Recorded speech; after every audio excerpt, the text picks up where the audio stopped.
so many amazing God things that happened in that time. I wrote about them in the book, and I'm excited to share them with the world. They're really powerful. Today I'm here with author Sam Evans Schroeder. Yes. And wanted to find out more about your recent book that you're still finishing up, The Prodigal Son. Tell me about it. Prodigal Son. Well, I was married to Pastor Clint Evans for 15 years. 13 years into our marriage, he relapsed, and that is how we found his cancer. It was a huge sky is falling type situation where everyone was like, cancer, cancer, cancer. And I was dealing with, my husband lied to me, and he went out, he drank and he drove and got in a car accident. It was a huge public scandal, and it was terrible and terrifying. In the midst of that, one night I had tucked the girls into bed, and I went downstairs and I found Clint in our living room. His posture was so humble that it reminded me of the day after we miscarried our first child. He was just broken and devastated. And he said, "Sam, what are the chances that I would be married to a writer and author whose best work comes out of wounds?"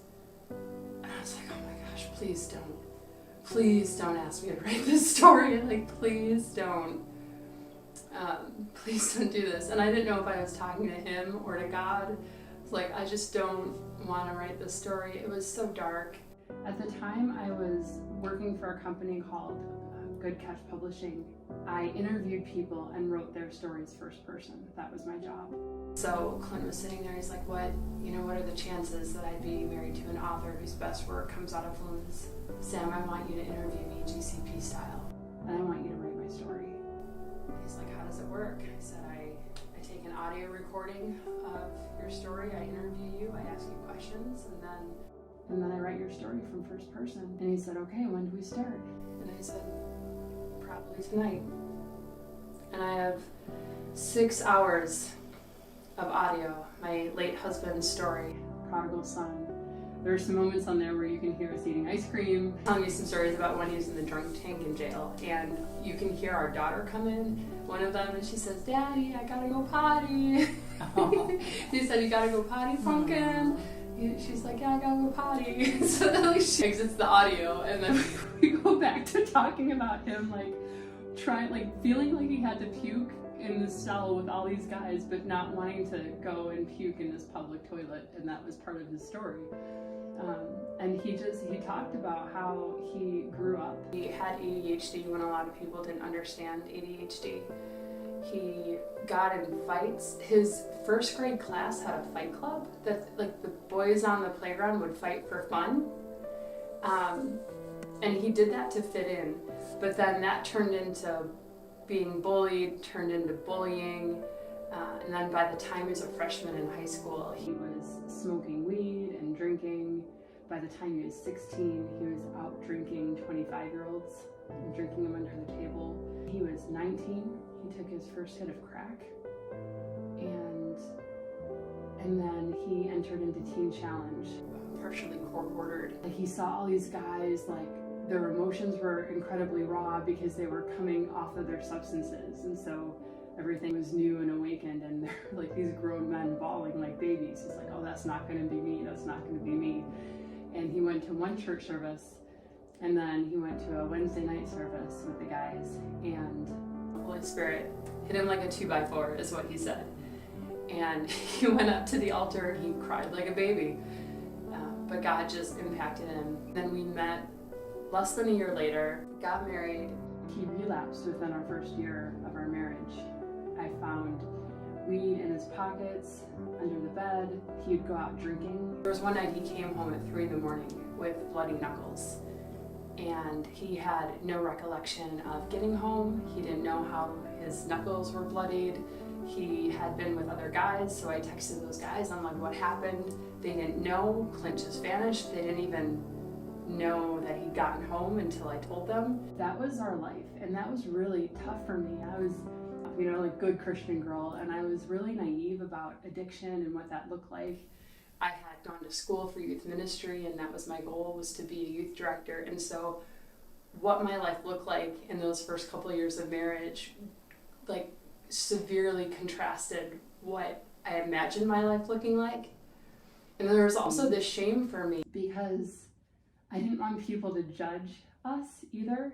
And then I was also trying to make the marriage work. So it was hard for me to tell people what was going on, because if Clint got better, I didn't want that to ruin, I didn't want his past to ruin his relationship with my parents or my sisters. He didn't quite have enough relational collateral when we first got married, when he first started using again. And so there was a lot of me protecting him, even in spite of all this garbage that I was going through. So it's kind of a funny story. When he was drunk, I always knew he was drunk. I worked at Marshall Fields, and there were some nights I'd work till 11 o'clock.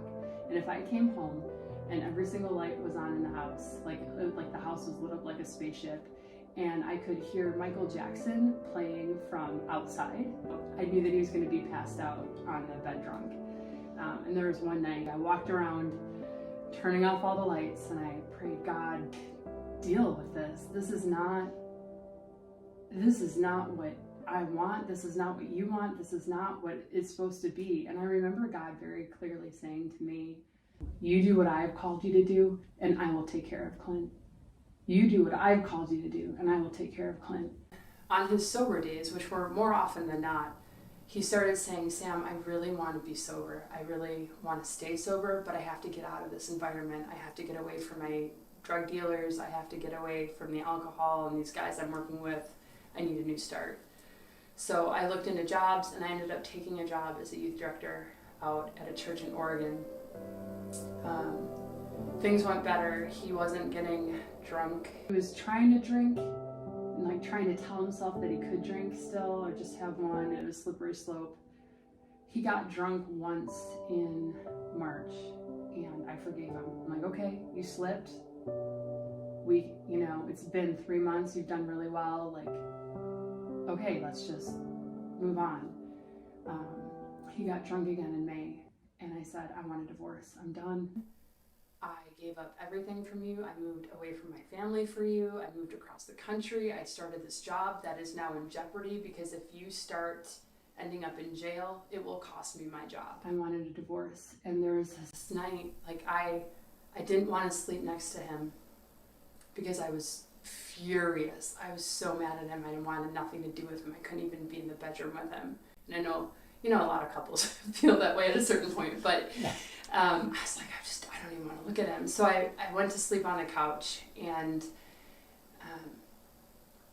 I had this vision or imagination where I pictured myself in my bedroom crying. Jesus was sitting with his back against the headboard, and my head was on his lap, and he was stroking my hair, and he was calming me and loving me and ministering to me.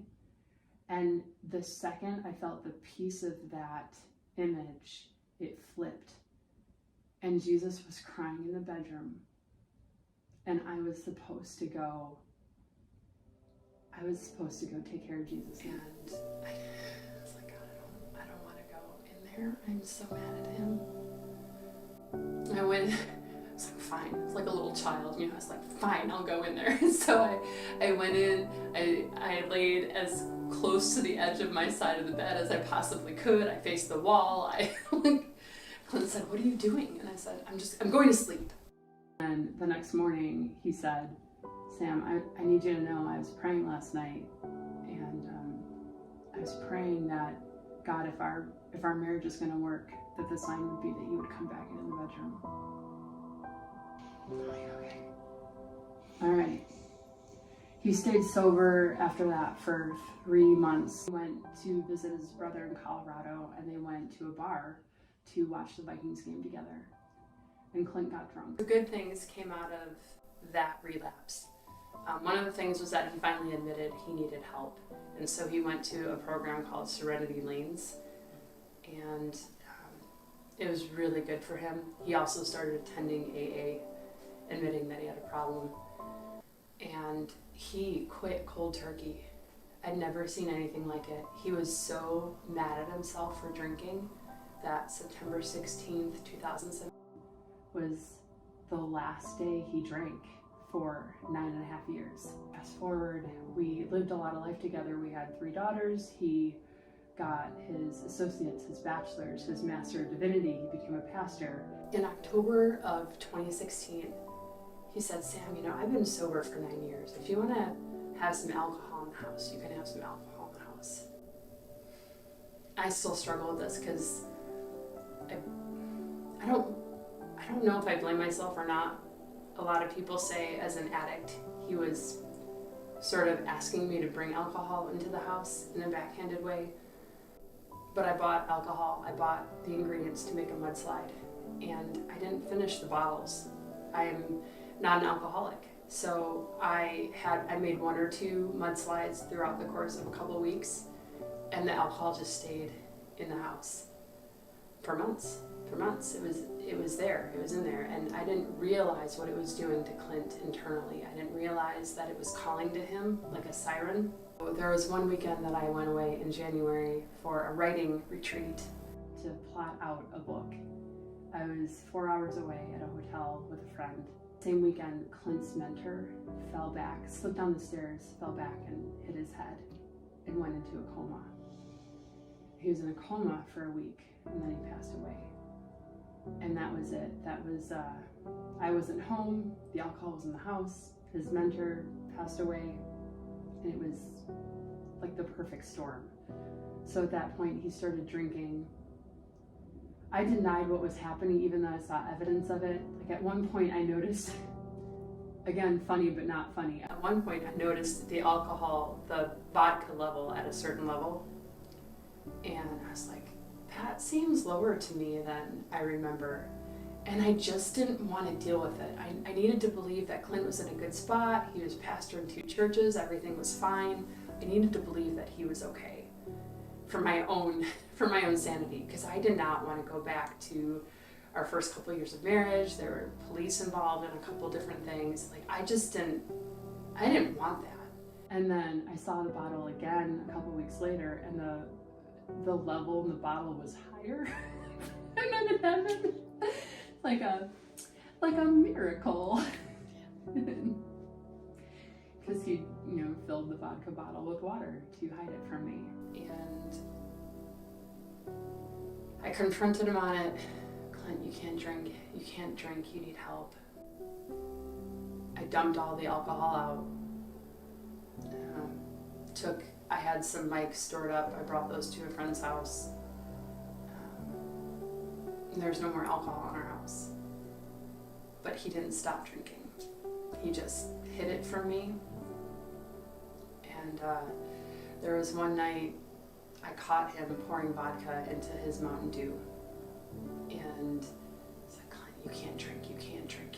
I don't know if you've ever faced an alcoholic or an addict, but there is this look of, you're not going to tell me what to do. I can't even replicate it, but it was like I couldn't get through to him. I couldn't talk to him. And when I was saying, you can't drink, he was hearing, you can't drink at home, you can't drink at home, and he was already making plans.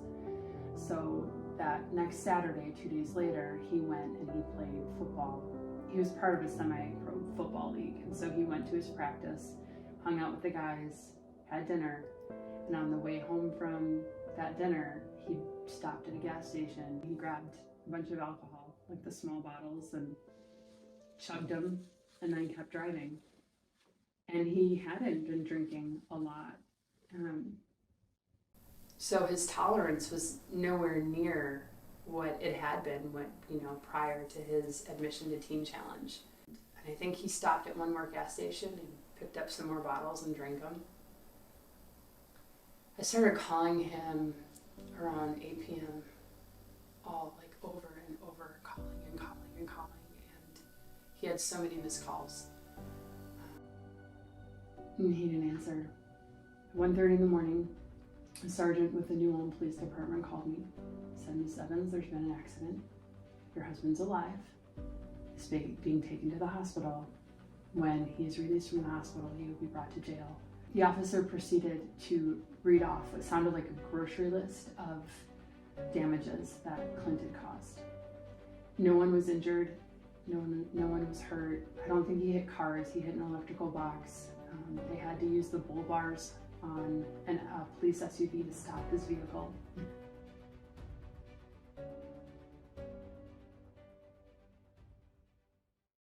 Just remind me that when he was in the hospital, was it when the night that he was in the hospital that they found the cancer? Yeah, so I got a call at 1:30 in the morning from the sergeant, the police department, and then at 7:30 the next morning the hospital called. I think I still had shampoo in my hair. I was washing my hair to go to church and make some sort of announcement, and the hospital called and said, "Miss Evans, we found something on the CAT scan. You need to come in right away. Don't bring your children." And so Clint went into jail then, knowing that he likely had cancer. I had to stop and go get stuff out of his car, and that was rough.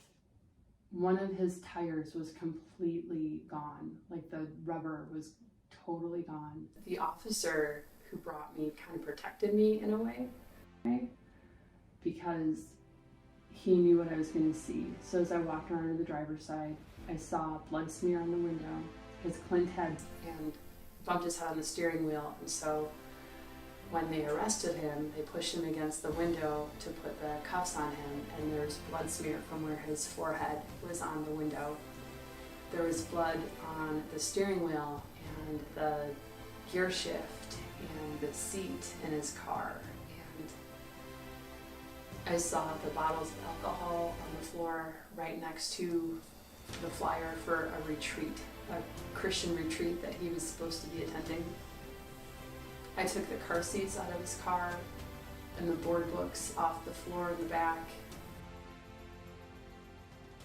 Took his football stuff out of the trunk. There was a lot to forgive him for when he asked me to write his story. And when he asked me to write it, part of me didn't want to. I didn't want that call. But it's been incredibly powerful, because not many crack addicts become pastors. After his fall, the two churches that he pastored could very easily, kicked him to the curb and said, "Can you please give us someone else? We're done." But each church begged the district superintendent to reinstate him. They wrote letters to the bishop of the United Methodist Church and asked for Clint to be reinstated. 3 months later, we figured out the legal stuff and kind of got that under control. He was still attending like a group support type stuff and AA, but he was reinstated into the church and he continued pastoring. He ministered to a man in jail who'd been suicidal. He ministered to the people in his group therapy about addiction and the love of Jesus. And a lot of pastors who had secret sins that they were afraid to tell the district superintendent because their job would have been on the line. Those pastors started calling Clint, talking to him about their stuff, because all of a sudden he was a safe person for them to talk to. And so he counseled his colleagues and his friends. One friend was really close to divorce. He walked that line, so they knew that they could. There were so many amazing God things that happened in that time, like Joseph in prison, Old Testament Joseph in prison type stories that I wrote about them in the book, and I'm excited to share them with the world. They're really powerful. I don't have enough time in this interview right now, but some really amazing things happened in that time. Finishing the last chapter, finished the book with his memorial service and how the room was packed. There were 460 people there, 120 robed clergy, 50 football guys in their jerseys. So that's the second to last scene. And the very last scene starts with 5 weeks before I died, I went to go visit Millie on hospice. I'm telling the whole story from my perspective and Clint's perspective back and forth. So it's kind of natural to tell the story from Clint's perspective, but I was really excited to end the book with his perspective. and to be able to talk about his visitations. Because after his cancer diagnosis, he did a lot of visitations to shut-ins and people in hospitals. And he made a comment to me one time about how his visits to people in hospice were different than they had been before. Because there was a sense of, we'll see you soon. I'll see you soon. Save me a seat. You know, he had a special connection with those people. Years ago, I wrote this poem, and I titled it The First Country Christmas Song. And it is the story of a prodigal son, and a prodigal son coming home for Christmas and what that looks like. And the lyrics are incredibly powerful. I took a music theory class in high school. That was not enough to be able to put music to this song, and so I started, people were like, oh, just download a music program, it'll be fine. And I was like, yeah, sure. So I got about 4 measures in. I picked E major, got about 4 measures in with the notes, and I was like, this is gonna take me decades to finish. So I shut my laptop. I'm like, you stick to writing books. That's what you need to do. And I've just been praying about God, give me a singer who can hear the melody for this song. So that's all you need to do. Oh. That person will show up. Right. And I've given it to several people, and not in your time, but in God's time. That's terrifying. That's the way it happens, though. You could pray on something, and it's not in your time; it's in His time. Yeah. Right. How soon do you think you're going to be able to publish the book? I don't know. Because now I want to read it. The First Country Christmas Song. A melody beyond composition. A rising star, shepherds follow stage direction. Angels amplify their declaration with the first country Christmas song. The heavenly harmony causes hills to hum. Earth sings an anthem to our audience of one. Matt and Luke record a number 1. Rocks will roll with that country song. Take me back to those country roads where king's knees bend and everybody knows a platinum album ain't got nothing on a platinum sky. Black sheep are welcome where the Savior sleeps, and the prodigal God wandered from heaven's keep to trade his throne for my cross and my death for his life. God's first bed was a feeding trough because grace said to dirty, you're good enough. I don't deserve mercy, so Lord knows why. I turn off the headlights and pull in the drive, peer at faces I recognize. Then I remove the key with a heave and a sigh, turn off that country Christmas song. Oh, we didn't think you were coming. Molly's into pop and whispers something. I turn my back and seconds later my truck is humming. Tires peel as I turn on that Christmas song. Tires crunch gravel outside the nearest bar. It's amateur night, so I grab my guitar, and the owner tells me there's an open hour to sing a country Christmas song.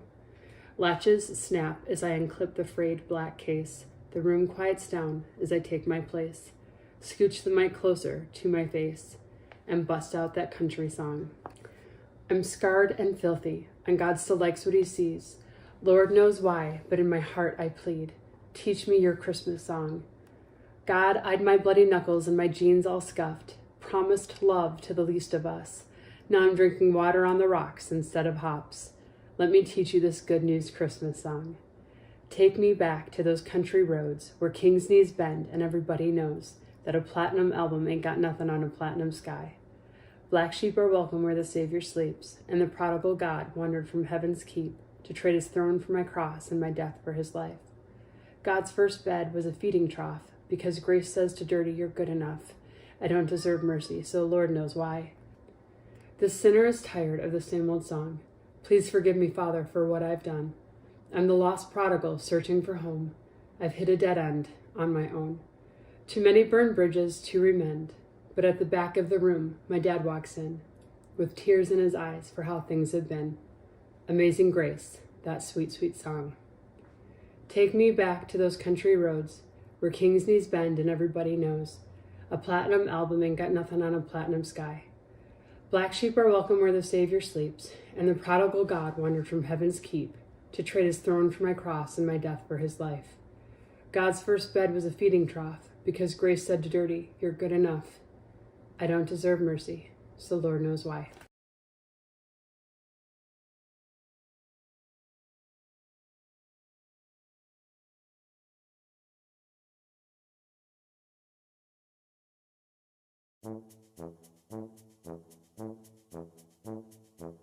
Voluntarily enrolled. You suck. He's done that twice now. Go get my off.